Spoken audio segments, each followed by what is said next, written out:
qari mill-ktieb tad-Deuteronomju.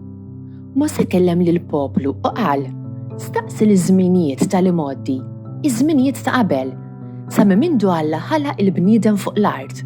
Fittex minn tarfa l-ieħor tas-sema u wara kienx hemm ġrajja kbira bħal din, jew qatt instemet oħra bħalha. Qatt kien hemm poplu li sama leħen Alla jitkellem minn ġannar bħalma smajt int u baqa' ħaj. Jew qatt xi Alla fittex li jagħżel għalih poplu minn fost poplu ieħor b'tiġrib, b'sinjali, b'eġubijiet, b'taqbid, bid qawwija u bidrieħ merfoħ, b'emmejjel kbar tal-biża' bħalma għamel għalik quddiem għajnejk fl-Eġittu il-mulej Alla tiegħek.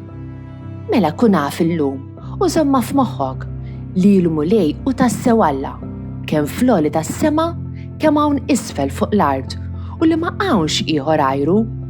Ħares għalhekk l-ordnijiet u l-kmandamenti tiegħu li se nagħtik illum biex ikollok risq int u wliedek warajk ħalli tgħix żmien twil fuq l-art li l-mulej Alla tiegħek se jagħtik għal dejjem. Jien il-poplu li l-mulej għażel bwirtu. Sewa hi l-kelma tal-mulej, kollox bil-fedeltà u għamel u jħobb id-dritt u s-sewwa bit-tieba tal-mulej mimlija l-art. Jien il-poplu li l-mulej għażel bwirtu. Bil-kelma tal-mulej saru smewiet u b'nifs fommu it-tiżjien kollu tagħhom għax hu tkellem u kollox sar u ordna u kollox seħ. Jien il-poplu li l-mulej għażel bwirtu.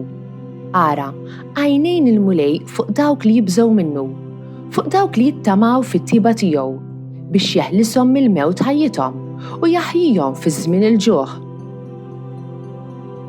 Jien il-poplu li l-mulej għażel bwirtu. Ruħna tixxenna għal-mulej u l-għajnuna u t-tarka tagħna.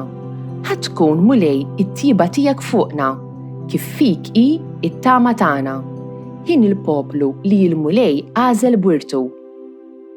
Ara mill-ittra ta' San Pawl Apostlu lir-Rumani.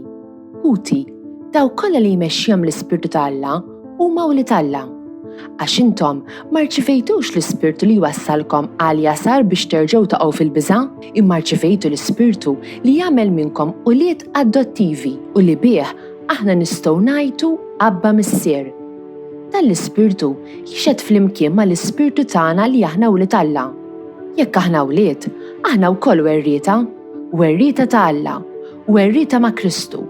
La darba aħna nbagħtu miegħu biex miegħu nkunu glorifikati. Alleluja, alleluja, glorja lill-Missier u lill-Liben u lill-Ispirtu Santu, lill-Alla li hu u li kien u li għad irid jiġi. Alleluja, alleluja. Eluq tal-Evanġelju skont San Mattew. F'dak iż-żmien, il-11 disċiplu telqu lejn il-Galilija u marru fuq il-muntanja fejn kien ordnalhom Ġesu. Kif rawh, nixteħtu qudiemu, għalkemm xi wħud iddubitaw. Ġesu resaq ikellimhom u qalilhom: Lili ngħatat kull seta fis-sema u fl-art. Morru mela, għamlu disċipli mill-ġnus kollha u għamduhom fl-isem tal-Missier u tal-Iben u tal-Ispirtu Santu u għallmuhom iħarsu dak kollu li ordnajtilkom jien. U ara, jiena magħkom dejjem sal-aħħar taż-żmien. Dan il-ħadd niċċelebraw is-sollenità ta' Trinità Qaddisa. Allura ejjew ninżlu iktar fil-fond tal-idea ta' Trinità.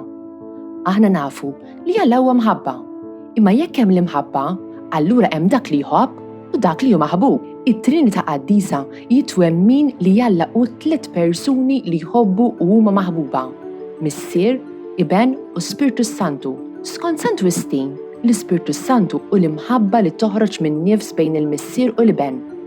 Mela Alla u qsim ta' mħabba li aħna nsejħula it-Trinità. Aħna għandna sem f'din l-imħabba u dan is-sem naraw fil-qari tal-lum. L-ewwel qari mill-ktieb tad-Deuteronomju jitkellem dwar ir-relazzjoni speċjali ta' Alla magħna u jagħtina mħabbtu b'xejn. Irridna nsejħula Abba, Missier, kif naqraw fit-tieni qari mill-Littra ta' Pawlu għax hu jħobbna bħala wliedu. Ir-relazzjoni ta' Alla mal-poplu tiegħu hija tema li nsibuha tul il-Bibja kollha. Fit-Testament il-Qadim, aħna nisimgħu dwar ir-relazzjoni speċjali ta' Alla mal-poplu Ludi. Fil-Ġenesi, Alla ħalaq lil Adam u lil Eva bl-imħabba tiegħu.